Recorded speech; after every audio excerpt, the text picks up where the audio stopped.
ఓం నమో వెంకటేశాయ. Welcome to my Krishna Astro TV. నా పేరు నరసింహమూర్తి. నా ఫోన్ నెంబర్ వచ్చి 8712190468. ఈనాటి కార్యక్రమంలో ప్రతి ఒక్కరికి కూడా చాలా బాగా ఉపయోగపడేటువంటి విషయం గురించి తెలియజేస్తాను. ఇది పుట్టిన ప్రతి ఒక్కరికి చాలా అవసరం. భగవంతుడు సృష్టిలో మనం మూడింటిని బాగా చూస్తూ ఉంటాం: సృష్టి, స్థితి, లయ అని చెప్పేసి. అందులో పుట్టడం, సృష్టి అనేటువంటిది మన చేతుల్లో ఉండదు. స్థితి మనం కల్పించుకుంటూ ఉంటాం, కొన్ని తప్పించుకుంటూ ఉంటాం. లయం కూడా మన చేతుల్లో ఉండదు. అందులో స్థితి అంటే ఈ స్థితికారకుడిని శ్రీ మహావిష్ణువుగా చెప్తూ ఉంటాం. సరే, ఈ పుట్టినటువంటి ప్రతి ఒక్క వ్యక్తికి కూడా 3 రకాల పరిస్థితులు ఈ భూమి మీద మనం ఎదుర్కొంటూ ఉంటాం. అవి ఏ రకంగా పుట్టిన వ్యక్తికి ఇవి ఉపయోగపడతాయి అంటే కనుక, అందులో ముఖ్యంగా న్యూమరాలజీ, ఆస్ట్రాలజీ, వాస్తు, ఈ 3 కూడా చాలా ప్రముఖమైన పాత్ర పుట్టిన ప్రతి మనిషి మీద చూపిస్తూ ఉంటాయి. అవి ఎలా చూపిస్తాయి, ఎలా ఉపయోగపడతాయి అనే విషయాన్ని మీకు తెలియజేస్తాను. ముందుగా ఇక్కడ మీకు ఒక వాస్తు చక్రం వేస్తున్నాను చూడండి. మీకు అర్థం అవ్వటం కోసం ఒక వాస్తు చక్రం వేస్తున్నాను. దీన్ని మనం వాస్తుగా తీసుకుంటాం. ఇందులో ఇదేమో సౌత్, SOUTH, ఇది వెస్ట్, ఇది నార్త్, ఇదేమో ఈస్ట్. దీనిని మనం దిక్కులుగా తీసుకున్నాం. 4 దిక్కులు: తూర్పు, దక్షిణం, పడమర, ఉత్తరం. ఇందులో మనకి ఈశాన్యం, ఇదేమో ఆగ్నేయం, ఇదేమో నైరుతి, ఇదేమో వాయువ్యం. ఇది 8 దిక్కులు. వీటిని అష్టదిక్పాలకులు, అష్టదిక్కులు అని చెప్తుంటాం. 8 అష్టదిక్పాలకులు వేరు, అష్టదిక్కులు వేరు. అలాగే ఇందులో మనకి అధిదేవతలు ఉంటూ ఉంటారు. ఇందులో నవగ్రహాలు కూడా ఉంటూ ఉంటాయి, అధిదేవతలు ఉంటూ ఉంటారు. నవగ్రహాలు కనుక చూసుకుంటే ఇక్కడ మనకి బుధుడు ఉంటాడు, ఇక్కడ శుక్రుడు ఉంటాడు, ఇక్కడేమో చంద్రుడు ఉంటాడు, ఇక్కడేమో గురుడు, సెంటర్లో రవి, ఇక్కడ కుజుడు, ఇక్కడేమో కేతువు, ఇక్కడ శని, ఇక్కడ రాహువు. ఇవి నవగ్రహాలకి సంబంధించిన స్థాన బలాలు. ఈ 9 గ్రహాలకి 9 స్థాన బలాలు. అందులో దిక్పాలకుల్లో కనుక చూసుకుంటే కనుక ఇక్కడ మనకి అమరలోకాధిపతి దేవేంద్రుడు, ఇంద్రుడు ఉంటాడు. ఇక్కడ అగ్నిదేవుడు ఉంటాడు. ఇక్కడ చూసుకుంటే యముడు ఉంటాడు. ఇక్కడ చూసుకుంటే మనకి నిరుతి దేవుడు ఉంటాడు, నైరుతి. ఇక్కడ చూసుకుంటే వరుణుడు ఉంటాడు. ఇక్కడ చూసుకుంటే వాయువు ఉంటాడు. ఇక్కడ కుబేరుడు ఉంటాడు. ఇక్కడ ఈశానుడు ఉంటాడు. ఇవి అష్టదిక్పాలకులు. చూసారా? ఈ రకంగా మనకి గ్రహస్థితులు కనపడుతూ ఉంటాయి. ఇక్కడ రాహుతో పాటుగా నిరుతి అనేటువంటి ఇక్కడ నిరుతిగా చెప్పుకుంటాం. ఆ గ్రహాలు మనకి ఇలాగ కనపడుతూ ఉంటాయి. వీటిని అష్టదిక్పాలకులుగా చెప్పుకుంటూ ఉంటాం. మరి ఇలాంటి అష్టదిక్పాలకులు చూసుకుంటే చూడండి, మనకి నవగ్రహాలు అష్టదిక్పాలకులు వచ్చేస్తారు. దీన్ని పార్టీషన్ చేస్తాను చూడండి. చూసారా? ఇది మనకి ఎందులో వచ్చేది ఇంట్లో. దీనిని మనం జాతచక్రంగా కూడా మార్చేసుకుంటాం. ఇది మధ్యలో ఉత్తరాకారంలో సర్కిల్లో రవి ఉంటాడు. ఇక్కడ మనకి చతురస్రంలో చూసుకుంటే చంద్రుడు ఉంటాడు. ట్రయాంగిల్లో కుజుడు ఉంటాడు. శూర్పాకారం చాటాకారంలో మనకి ఈ యొక్క రాహువు ఉంటాడు. బాణాకారంలో చూసుకుంటే శని ఉంటాడు. ఇక్కడ జెండా ఆకారంలో కేతు ఉంటాడు. అలాగే ఇక్కడ రవి వృత్తాకారం. అలాగే గురుడు కనుక చూసుకుంటే ఇక్కడ బుధుడు బాణాకారంలో ఉంటాడు. శుక్రుడు చూసుకుంటే స్టార్ నక్షత్రంలో ఉంటాడు. గురుడికి ప్రత్యేకమైన స్థానం ఉంది, అది దీర్ఘ చతురస్రాకారం. ఇవి గ్రహాలకు ఉండేటువంటి ఆకారాలు. సరే, ఈ రకంగా మనకి దీనిని వాస్తు అని చెప్పాం. ఈ వాస్తునే మళ్ళీ మనం జాతక చక్రంగా కూడా వేసేసుకోవచ్చు. ఇక్కడ అదే మీకు ఎప్పుడు చెప్తూ ఉంటా. ఇదే మనకి జాతక చక్రం. చూసారా? ఇందులో మనకి 9 గళ్ళు ఉన్నాయి. ఇలా గీతలు గీసావు అనుకోండి, 12 గళ్ళు వచ్చేసాయి. చూసారా? ఇలా ఒక గీత గీస్తే ఇందులో 2, ఇందులో 2, ఇందులో 2, ఇందులో 2, మనకి 12 వచ్చేసి దీన్ని రాసుకుంటాం. ఇదే మనకి రాశి చక్రంగా చేసుకుంటాం. ఇలాగ వాస్తు ప్రతి ఒక్కరికి చాలా ముఖ్యంగా ఇంపార్టెన్స్ ఇస్తూ ఉంటుంది. ఎవరు ఏ దిశలో ఉండాలి చెప్తూ ఉంటుంది. ఇది మనకి చాలా ప్రముఖమైన పాత్ర పోషిస్తూ ఉంటుంది. ఇప్పుడు దీనికి ఏ నక్షత్రాల్లో పుట్టిన వాళ్ళు, ఏ డేట్లో పుట్టిన వాళ్ళు, ఏ దిశలో ఉంటే బాగుంటుంది అని చూస్తాం అనుకోండి. జాతకం ప్రకారంగా 1 అశ్వని, అలాగే మఖ, మూల, ఈ నక్షత్రాల వాళ్ళకి జననకాల కేతువు అంటే నెంబర్ 7, 7, 16, 25 ఈ తారీఖుల్లో పుట్టిన వాళ్ళకేమో న్యూమరాలజీ ప్రకారంగా కేతు అని చెప్తాం. ఈ నక్షత్రాల్లో పుట్టిన వాళ్ళకేమో కేతు అని చెప్తాం. 2 చూసాం అనుకోండి, ఇక్కడ భరణి, ఇక్కడ మళ్ళా పుబ్బ, ఇక్కడ పూర్వాషాఢ. వీళ్ళని చూసాం అనుకోండి, ఇక్కడ 6, 15, 24 ఈ తారీఖులు పుట్టిన వాళ్ళు న్యూమరాలజీ ప్రకారంగా ఈ నక్షత్రాల్లో ఆ యొక్క శుక్రుడి యొక్క శక్తి ఉంటుంది అని చెప్పేసి అని. ఇక్కడ 3 చూసాం అనుకోండి, కృత్తిక, అలాగే ఉత్తరాషాఢ ఈ నక్షత్రాలు చూసాం అనుకోండి. కృత్తిక, ఉత్తరాషాఢ ఇది 1, 10, 19, 28 ఈ తారీఖులకి కృత్తిక, ఉత్తరాషాఢకి జననకాల రవి మహాదశ అవుతుంది. ఈ తారీఖులో పుట్టిన వాళ్ళు రవి మహాదశకి చెందిన వ్యక్తులుగా అంటే రవిగ్రహ జాతకులుగా చెబుతూ ఉంటాం. ఇక్కడ మళ్ళీ 4 మనకి రోహిణి, హస్త, శ్రవణం వీళ్ళు చూసాం అనుకోండి. 2, 11, 20, 29 వీళ్ళని చూసుకుంటే మనకి చంద్రుని యొక్క నక్షత్రాలు గ్రహాలుగా చెప్తాం. ఈ తారీఖుల్ని ఈ నక్షత్రాలు చంద్రుడికి సంబంధించిన నక్షత్రాలుగా చెప్తూ ఉంటాం. ఇక్కడ మళ్ళీ మనకి 5 చూసాం అనుకోండి, మృగశిర, చిత్త, ధనిష్ట వీళ్ళకి చూసాం అనుకోండి. 9, 18, 27 ఈ తారీఖుల్లో పుట్టిన వాళ్ళు ఈ నక్షత్రాలకి 9కి కుజులుగా తీసుకుంటాం. ఈ తారీఖులో పుట్టిన వాళ్ళకి ఆధిపత్యం కుజులుగా తీసుకుంటాం. ఇక్కడ ఆరుద్ర, స్వాతి, శతభిషం వీళ్ళని చూసుకున్నాం అనుకోండి. 4, 13, 22, 31 ఈ తారీఖులో పుట్టిన వాళ్ళకేమో రాహు ఆధిపత్యంగా తీసుకుంటాం. ఈ నక్షత్రాలకి రాహు యొక్క ఆధిపత్యం. ఇక్కడ మళ్ళీ పునర్వసు, విశాఖ, పూర్వభాద్ర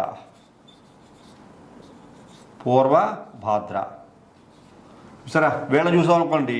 3, 12, 21, 30 వీళ్ళు ఈ తారీఖులో పుట్టిన వాళ్ళు జననకాల గురుడు యొక్క ప్రభావం చెబుతాం. ఈ పునర్వసు, విశాఖ, పూర్వభద్ర నక్షత్రం వాళ్ళు పుట్టిన వాళ్ళకి గురుని యొక్క అధిపతికల నక్షత్రాలు చెప్తూ ఉంటాం. ఇక్కడ తర్వాత ఏమి చూసాం అనుకోండి. పుష్యమి, అనురాధ, ఉత్తరాభాద్ర వీళ్ళని చూసాం అనుకోండి. 8, 17, 26 ఈ తారీఖులో పుట్టిన వాళ్ళు శని యొక్క ఆధిపత్యం ఉందని చెప్తాం. ఈ తారీఖులకి శని యొక్క ఆధిపత్యమే ఉంటుంది. శని యొక్క ఆధిపత్యంతో ఆ శని యొక్క జన్మ నక్షత్రంతో పుట్టిన వాళ్ళు. తర్వాత 9 చూసాం అనుకోండి. ఆశ్లేష, జ్యేష్ఠ, రేవతి ఇవి చూసాం అనుకోండి. 5, 14, 23 ఈ తారీఖులో పుట్టిన వాళ్ళైతే మనకి బుధుని యొక్క అంశతో పుట్టినవారని చెప్పని ఈ నక్షత్రాలు బుధగ్రహానికి సంబంధించినవి చూసారా. ఇక్కడ చూసుకుంటే 27 నక్షత్రాలు వచ్చేసాయి. ఇక్కడ చూసుకుంటే 31 తారీఖులు వచ్చేసాయి చూసారా. ఇక్కడ చూసుకుంటే దిక్కులు విదిక్కులు మొత్తం వచ్చేసాయి చూసారా. 4 దిక్కులు తూర్పు, ఉత్తరం, దక్షిణం, అలాగే ఈశాన్యం, ఆగ్నేయం, నైరుతి, వాయువ్యం, అలాగే ఇంద్రుడు, అగ్నిదేవుడు, యముడు, నిరుతి, వరుణుడు, వాయుదేవుడు, కుబేరుడు, ఈశానుడు వీటి యొక్క మార్పుల మధ్యలో రవి బ్రహ్మస్థానం. ఇప్పుడు వీళ్ళకి ఇవే చాలా ప్రధానం, ఏ వ్యక్తికైనా ఇవే ప్రధానం. పుట్టిన నక్షత్రం ఏమిటి, ఏ తారీఖులో పుట్టారు, వాళ్ళు ఏ దిశలో ఉంటే బాగుంటుంది. చూసారా, ఇక్కడ మీకు చాలా పర్టికులర్గా క్లియర్గా ఉంటుంది. దీనిని సంపూర్ణ అభివృద్ధి అని చెబుతాం. ఏ వ్యక్తి అయినా పూర్తిగా అభివృద్ధి చెందుతున్నారంటే వీటిని ఫాలో అయ్యారనుకోండి, అభివృద్ధి ఆటోమేటిక్గా వచ్చేసుకుంటుంది. చాలా అద్భుతమైన అభివృద్ధి సాధించవచ్చు. ఉదాహరణకి చెప్పాలంటే ఇక్కడ మీకు ఇందులో ఏదైనా పోనీ మొదట తీసుకుందాం. అశ్వని నక్షత్రంలో ఎవరో పుట్టారు అనుకుందాం. అశ్వని నక్షత్రంలో పుట్టిన వ్యక్తి బై బర్త్ వాళ్ళు పుట్టిన తారీఖు 25 పుట్టారు అనుకుందాం. 25వ తారీఖు పుట్టిన వ్యక్తి జాతకంలో అశ్వని నక్షత్రంలో పుట్టి ఉంటే కనుక అది ఇక్కడ మేషరాశి అవుతుంది. మేషరాశిలో ఉంటుంది అశ్వని నక్షత్రం. చూసారా, పుట్టింది 25వ తారీఖు అంటే అశ్వని నక్షత్రానికి అధిపతి ఎవరు? ఇక్కడ కేతువు. ఇక్కడ చూసారా, కేతువు ఈ గ్రహమే అధిపతి. ఈ అధిపతి ఎప్పుడూ కూడా ఉత్తర దిశగా ఉంటాడు. ఈ అశ్వని నక్షత్రంలో పుట్టిన వ్యక్తులు, 25వ తారీఖు పుట్టిన వ్యక్తులు వాళ్ళ పేరు కూడా అనుకూలంగా మార్పు చేసుకుని ఈ కేతుగ్రహానికి అనుకూలంగా ఉత్తర దిశను వాడినట్లయితే 100% పవర్స్ వస్తాయి. వాళ్ళ సక్సెస్ని ఎవరు ఆపలేరు. ఇలాగ మనం గ్రామారణం కూడా చేసుకోవాలి. ఒక గ్రామానికైనా సరే ఊరికి ఉత్తర దిశలో ఉండాలి. ఉత్తర వాయువులో కనుక ఉండగలిగితే మరీ అంత అభివృద్ధిని చూస్తారు వాళ్ళు. అందుకని వాళ్ళకి అధిపతి కేతువే. ఈ కేతువు వీళ్ళకి చాలా ఫేవర్ చేస్తున్నాడు. ఈ కేతువుకు రిలేటెడ్గా ఉండేటువంటి గ్రహాలు కూడా ఉంటాయి. కుజవత్ కేతువు అంటాం. మళ్ళీ వీళ్ళు దక్షిణం కూడా వాడుకోవచ్చు. దక్షిణం కూడా అంటే వీళ్ళకి ఉత్తర దక్షిణాలు గుమ్మాలుగా ఉండేటువంటి ఇల్లు వాడుకుంటే ఈ అశ్వని నక్షత్రము 25వ తారీఖు అలాగే ఉత్తర దక్షిణాలు గల ఇల్లు. ఒకవేళ ఆ ఇల్లు కూడా వాళ్ళకి గ్రామారవణంలో ఊరికి ఉత్తర వాయువుల్లో వీళ్ళు ఉన్నారనుకోండి, వీళ్ళదే పెత్తనం, వీళ్ళే కింగ్డమ్స్ ఆ ఊరికి. వీళ్ళు ఏది చెప్తే అది జరుగుతుంది, ఏది చేస్తే అది జరుగుతుంది. ఎందువల్ల వీళ్ళకి అన్ని అశ్వని నక్షత్రానికి అధిపతి 25వ తారీఖు అధిపతి ఇక్కడ కేతువు ఆధిపత్యం. గ్రామాలలో ఎలా ఉంది, వాళ్ళ ఇల్లు కూడా ఊరికి ఉత్తర వాయువులో ఉంది. ఒకవేళ గ్రామాలలో ఉత్తర వాయువు లేకపోయినా వాళ్ళు ఉత్తర దక్షిణ దిశల్లో వాళ్ళు నివసిస్తున్నారు. వాళ్ళు ఉండేటువంటి ఇల్లు ఉత్తర దిశగా కానీ దక్షిణ దిశగా కానీ ఉందనుకోండి, వాళ్ళకి అభివృద్ధి చాలా చాలా బాగుంటుంది. ఉన్నతమైన స్థానానికి ఆ రోజు కన్నా ఆ రోజు వాళ్ళు ఎదుగుతూ ఉంటారు. దానికి అనుకూలంగా న్యూమరాలజీ ప్రకారంగా కూడా పేరు మార్పు చేసుకోవడం వల్ల. చూసారా, ఇంకొక నక్షత్రం ఏదో ఒక నక్షత్రం చూద్దాం. ఇంకో నక్షత్రం చూద్దాం. ఇక్కడ మీకు చిత్తా నక్షత్రం చూస్తున్నా. ఎగ్జాంపుల్ చిత్తా నక్షత్రం ఫర్ ఎగ్జాంపుల్ వీళ్ళు ఏ 9వ తారీఖు పుట్టారు అనుకోండి. 9వ తారీఖు పుట్టారు, చిత్తా నక్షత్రం అయింది. 9వ తారీఖు పుట్టిన వ్యక్తి చిత్తా నక్షత్రానికి అధిపతి కుజుడు, 9కి అధిపతి కుజుడు. ఇక్కడ మీకు కుజు ఎక్కడ ఉన్నాడు? దక్షిణంలో ఉన్నాడు. సరే, వీళ్ళు దక్షిణ దిశలో కనుక ఉంటే చాలా హై లెవెల్ లైఫ్ అనేది ఉంటుంది వాస్తు ప్రకారంగా. అలాగే ఊరికి కూడా వాడు దక్షిణంగా కనుక ఉంటే ఊరికి దక్షిణంగా ఉండాలి. అలాగే దక్షిణ దిశ గల ఇల్లు ఉండాలి వాళ్ళకి. ఉంటే కనుక వాళ్ళ యొక్క అభివృద్ధిని ఎవరు పట్టుకోలేరు. న్యూమరాలజీ ప్రకారంగా కూడా ఈ యొక్క 9కి అనుకూలంగా రిలేటెడ్గా గ్రహానుకూలత సంఖ్యలు వచ్చేలాగా పేరు కూడా వాళ్ళకి పెట్టాలి. అట్లా ఇంకోటి తీసుకుందాం. ఇక్కడ అనురాధ తీసుకుంటున్నాను, నేను ఎగ్జాంపుల్ తీసుకుంటాను అంతే. ఇవన్నీ ఇప్పుడు ఉదాహరణలు. అనురాధ ఉదాహరణకి వీళ్ళు ఏ 17 తారీఖు పుట్టారు అనుకుందాం. 17 అన్న అధిపతి శని, అనురాధ నక్షత్రానికి అధిపతి శని. మరి అనురాధ ఎక్కడుంది మీకు? శని పశ్చిమ దిశలో ఉన్నాడు. చూసారా, వీళ్ళు పశ్చిమ దిశలో కనుక ఉంటే ఊరికి కూడా పడమరలో ఉండి ఊరికి పశ్చిమంలో ఉండి వీళ్ళు పడమర అంటే ఈ పశ్చిమ వాయువ్యం గల ఇక్కడ గుమ్మం ఉంటుంది. ఇల్లు అనుకోండి, ఇదే ఇల్లు అనుకోండి, ఈ పశ్చిమ వాయువులో ఇల్లు గుమ్మం ఉంటుంది. అలా గుమ్మం ఉన్నటువంటి ఆ యొక్క ఇంటిని కనుక వాడుకుంటే వాళ్ళు పశ్చిమ గుమ్మం గల ఇల్లు వాడుకుంటే వాళ్ళ యొక్క అభివృద్ధి చాలా అద్భుతంగా ఉంటుంది. దినదరాభివృద్ధిని పొంది వాళ్ళ యొక్క ఎదుగుదలని ఎవరు ఆపలేరు. వాళ్ళే కింగ్డమ్గా ఉంటారు. చూసారా, అట్లాగేంటంటే ప్రతి ఒక్కరికి అంతే. 27 నక్షత్రాలకి 31 తారీఖులో పుట్టిన వాళ్ళకి ఈ వాస్తు ప్రకారంగా ఉండేటువంటి నక్షత్రాలు చూసారా, వాళ్ళకి వరుణుడు అధిపతి ఉన్నాడు. ఈ తారీఖులో అనురాధ నక్షత్రంలో 17వ తారీఖున ఇలా పుట్టి ఉండి కనుక రిలేటెడ్గా ఏ తారీఖున ఎవరైనా పుట్టచ్చు. నేను ఎగ్జాంపుల్ చెప్తాను అంతే. ఇలాగే పుట్టాలని రూల్ లేదు. ఒక అనురాధ నక్షత్రంలో పుట్టారు, వేరే తారీఖు రిలేటెడ్గా ఉండే తారీఖు పుట్టారు అనుకోండి. ఒక అనురాధ నక్షత్రానికి శనికి అనుకూలంగా ఉండే తారీఖు ఏది? బుధుడు.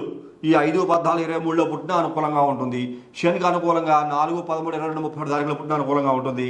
శనికి అనుకూలంగా 6, 15, 24 తారీఖులో పుట్టిన అనుకూలంగానే ఉంటుంది. అప్పుడు వీళ్ళు 6, 15, 24 శుక్రుడు బలంగా ఉన్నాడా, లేకపోతే 4, 13, 22, 31 రాహు బలంగా ఉన్నాడా, లేకపోతే 5, 14, 23 బుధుడు బలంగా ఉన్నాడా, లేకపోతే దీనికి ఈ శని బలంగా ఉన్నాడు చూసి దాన్ని బట్టి కూడా మనం వాస్తు వాళ్ళకి ప్రిఫర్ చేయొచ్చు.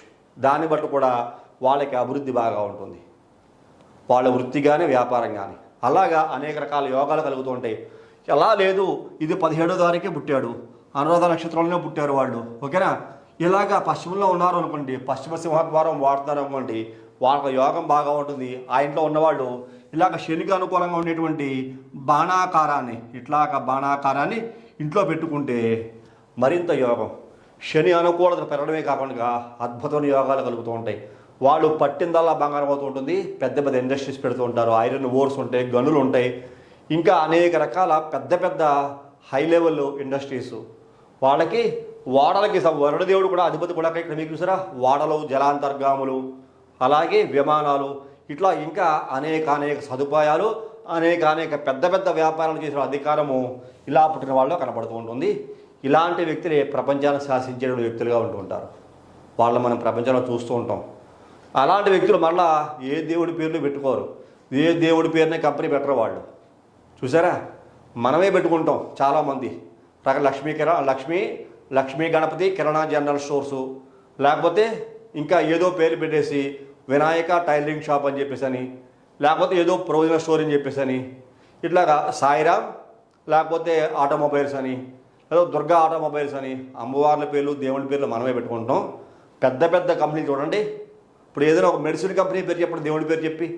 మెడిసిన్ చాలా ఇంపార్టెంట్ కదా, ఒక్క పేరు కూడా దేవుడి పేరు ఉండదు ఒక్క మెడిసిన్ మీద కూడా. మనం అనేక రకాల మందులు వాడుతుంటాం, పలానా విష్ణుమూర్తి మెడిసిన్ అని, గణపతి మెడిసిన్ అని, లేకపోతే పరమేశ్వర మెడిసిన్ అని ఎక్కడా ఉండదు. చూసారా, అట్లాగే విమానాలు కూడా ఉంటాయి, పెద్ద పెద్ద ఇండస్ట్రీస్ ఉంటాయి. ఇప్పుడు టాటా ఉంది, ఏ దేవుడి పేరు కాదు. రిలయన్స్ ఉంది, ఏ దేవుడి పేరు కాదు. చూసారా, మహేంద్ర ఉంది, ఏ దేవుడి పేరు కాదు. ఇట్లాగ పెద్ద పెద్ద కంపెనీలు దేవుళ్ళ పేరుతో పెట్టరు, వాళ్ళ యొక్క అనుకూలతలు అనుకూలించాలి. మహేంద్ర ఉందనుకోండి, ఇక్కడ మరి మహేంద్ర అంటే ముఖ సింహరాశి, మామీ భూమే. మహేంద్ర తీసుకుంటే మఖా నక్షత్రం, కేతువే వచ్చాడు. చూసారా, ఆనంద్ మహేంద్ర అతని పేరు. ఆనంద్ ఆ అనే పేరు మళ్ళీ ఎందులో ఉంటుంది, ఆ అనే అక్షరం మనకి కృత్తికా నక్షత్రంలో వస్తుంది.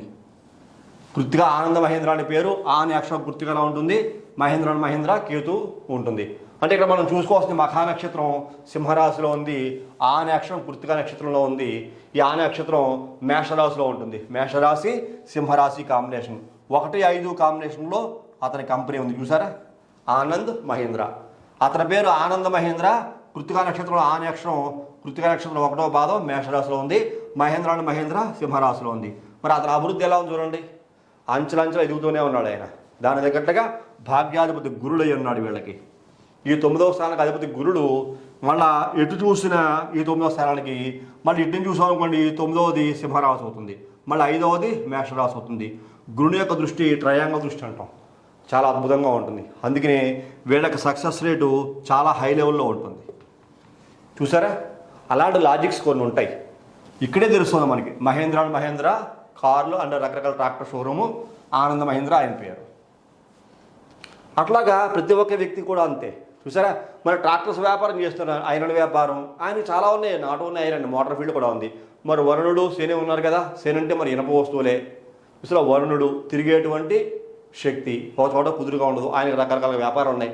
ట్రాక్టర్ ఉంది, మహేంద్ర ట్రాక్టర్ ఉంది, చేలో దిగుతుంది, దొక్కు దున్నుతుంది, అనేక రకాల పనులు చేసుకుంటుంది. ఇట్లా చెప్పుకుంటూ వెళితే ఎనాలిసిస్ ఎగ్జాక్ట్గా చేయొచ్చు. ఇది సంపూర్ణ విశ్లేషణ అన్నమాట. కాకపోతే ఇవి పాటించగలగాలి. నిజంగానే ఇవి చూసుకున్న తర్వాత నేను ఈ వాస్తు ప్రకారంగా కూడా మార్పు చేసుకోగలుగుతాను, ఇలాంటి అనుకూలమైన వాస్తుకల ఇంట్లో ఉంటాను కనుక దానినే స్థితి అన్నాం. స్థితికారకుడు. చూసారా, ఇదే మనకు కావాలి. వాళ్ళకి 100% స్థితి కలుగుతుంది, యోగం అనేది వచ్చి తీరుతుంది, దోషాలు తగ్గుముఖం పడతాయి. ఫర్ ఎగ్జాంపుల్, ఇతను ఈ మఖా నక్షత్రంలో పుట్టిన ఈ వ్యక్తి, ఉదాహరణకి 25వ తారీఖు పుట్టిన వ్యక్తి, కేతుగ్రహానికి సంబంధించిన ఈ వ్యక్తి, ఓకేనా, మనకి ఊరికి మధ్యలో రవికి సంబంధించిన స్థానంలో ఉండడం కానీ, గురుడికి సంబంధించిన స్థానంలో ఉత్తర దిశలో అంటే ఈ గురు స్థానంలో ఉండడం కానీ, చూసారా, ఈ బుధ స్థానంలో ఉండడం కానీ చంద్రుని యొక్క స్థానంలో కానీ ఉండాలనుకోండి అభివృద్ధి కుంటుపడుతూ ఉంటుంది. వాళ్ళే పీడింపబడుతూ ఉంటారు. యోగాన్ని పూర్తిగా పొందలేక యోగ భ్రష్టులై నానా అవస్థలో పడుతూ ఉంటారు. అందుకనే ఎన్ని వందల కోట్ల మంది జనాభా మనకి భూమండలం మీద ఉన్నా ప్రతి ఒక్కరిది ఒక్కొక్క స్టైలు, ఒక్కొక్క జీవితం, ఒక్కొక్క కష్టం, ఒక్కొక్క సుఖం. చూసారా, అందరికీ అన్ని రకాల భగవంతుడు ఈ 9 గ్రహాలు, అష్టదిక్పాలకులు చూసారా, ఈ 8 దిక్కులు, అట్లాగే ఈ 31 తారీఖులు, 27 నక్షత్రాలని అన్ని నిక్షిప్తం చేసి ఉన్నాడు. దానికి మళ్ళీ కాలం 24 గంటల కాలం, నిమిషానికి 60 సెకండ్లు, గంటకు 60 నిమిషాలు, ఒక రోజుకి 24 గంటలు. చూసారా, అట్లాగే భగవంతుడి యొక్క సృష్టి చాలా అద్భుతంగా ఉంటుంది. దానికి లోబడే మనం బతుకుతాం. ఇవన్నీ మనకి ఫేవర్గా మార్చుకోగలిగితే ఏ వ్యక్తి అయినా చాలా ఉన్నతమైన స్థానానికే వెళ్తాడు. అలా చెప్పే వ్యక్తి మనకు దొరకాలి. ఇంత డీటెయిల్డ్గా అనాలిసిస్ చేయించుకోగలగాలి. ఇది ఆషామాషిగా 1 గంటలో, అరగంటలో, 2 గంటలో అయిపోవాలంటే అవ్వదు. ఇది కొద్దిగా టైం టేకింగ్ ప్రాసెస్. ఇదన్నీ డీటెయిల్గా అన్ని అనాలిసిస్లు అన్నీ చేసి వాళ్ళ పేరు కూడా కరెక్ట్గా ఎగ్జాక్ట్గా వచ్చేలాగా అనాలిసిస్ చేసి న్యూమరాలజీ ప్రకారంగా మంచి సిస్టంలో వాళ్ళ పేరు పెట్టి ఈ నక్షత్రము, లగ్నము, గ్రహాలు, స్థితిగతులు, యోగాలు, అలాగే ఏ దిశలో ఉంటే బాగుంటుంది. ఒకళ్ళు నూతనంగా అపార్ట్మెంట్ కొనుక్కుందాం అనుకున్నా, నూతనంగా ఇండివిజువల్ హౌస్ కట్టుకుందాం అనుకున్నా, లేకపోతే మనం గేటెడ్ కమ్యూనిటీలో ఒక విల్లా కొనుక్కుందాం అనుకున్నా, ఏ దిశలో ఉండేటువంటి విల్లా కొనుక్కుంటే బాగుంటుంది, ఎలాంటి కమ్యూనిటీలో ఉండాలి, ఆ గేటెడ్ కమ్యూనిటీ పేరు కూడా ఎలా ఉంది, పేరు ఒకలా ఉంటుంది, ఇల్లు ఒక డైరెక్షన్లో ఉంటుంది, అదే దానికి ఆ గేటెడ్ కమ్యూనిటీకి ఎంటర్ అయ్యేటువంటి మార్గం ఎలా ఉంది. చూసారా, అది ఉత్తర వాయువులో ఉందా, ఈశాన్యంలో ఉందా, లేదా దక్షిణంగా ఉందా, ఏ రకంగా ఆగ్నేయంగా ఉందా, దానికి ఎంట్రన్స్ గేటు, ఇవన్నీ కూడా పరిశీలన తీసుకోవాలి. అలా పర్ఫెక్ట్గా చేసుకోగలిగితే సక్సెస్ అనేది 100% వస్తుంది. ఏ వ్యక్తి అయినా అభివృద్ధి సాధిస్తాడు. అభివృద్ధి సాధించకుండా ఫెయిల్ అయిపోయాను అనేటువంటి కల్లా కూడా జరగదు. ఎందుకని ఎన్ని పారామీటర్స్, ఎన్ని రకాల క్యాలిక్యులేషన్స్ చేసి మనం ఆ యొక్క వ్యక్తికి అభివృద్ధి ఈ రకంగా ఉంది అని డిసైడ్ చేసి ఆ వ్యక్తిని ఆ మార్గంలో పంపించిన కారణం చేత 100% సక్సెస్ అవ్వాల్సిందే. దానికి ఒరిజినల్ డేట్ ఆఫ్ బర్త్ ఉండాలి, date of birth, time of birth, place of birth ఉండాలి, ఈ నక్షత్రం వస్తుంది, ఈ డేట్ ఉంటుంది, ఈ గ్రహాల యొక్క స్థితిగతులు, పేర్లు ఉండేటువంటి న్యూమరాలజీ ప్రకారంగా అనేక రకాల మార్పులు, చేర్పులు. అలాగే దాని తర్వాత ఏదైనా పరిష్కారం చేసుకోవాలంటే ఆ పరిష్కారం కూడా చేసుకోగలిగితే సక్సెస్ అనేటువంటిది 100% ఈజీగా వస్తుంది. సక్సెస్ సాధించలేని వ్యక్తి అంటే ఎవరు ఉండరు. 100% సక్సెస్ సాధిస్తారు. మళ్ళీ ఇందులో ఏ గ్రహాలు అనుకూలిస్తున్నాయో, ఏ గ్రహాలు అనుకూలించడం అవి కూడా చూడాలి. ఇది చాలా పెద్ద సబ్జెక్ట్ అనమాట. మీకు అర్థమవుతుందని చెప్పేసి అని సింపుల్గా ఈ యొక్క 3 పట్టికలు వేసి ఈ 3 మనిషికి ఎంత అవసరమో అని తెలియజేద్దామని మీకు ఈ కార్యక్రమం నేను చేయడం జరిగింది. ఈ కార్యక్రమం నచ్చితే ప్రతి ఒక్కరు లైక్ చేయండి, షేర్ చేయండి, సబ్స్క్రైబ్ చేయండి. తదుపరి వచ్చే కార్యక్రమంలో మరిన్ని ఆసక్తికర విషయాలు తెలియజేసుకుందాం. అంతవరకు సెలవు. నమస్కారం.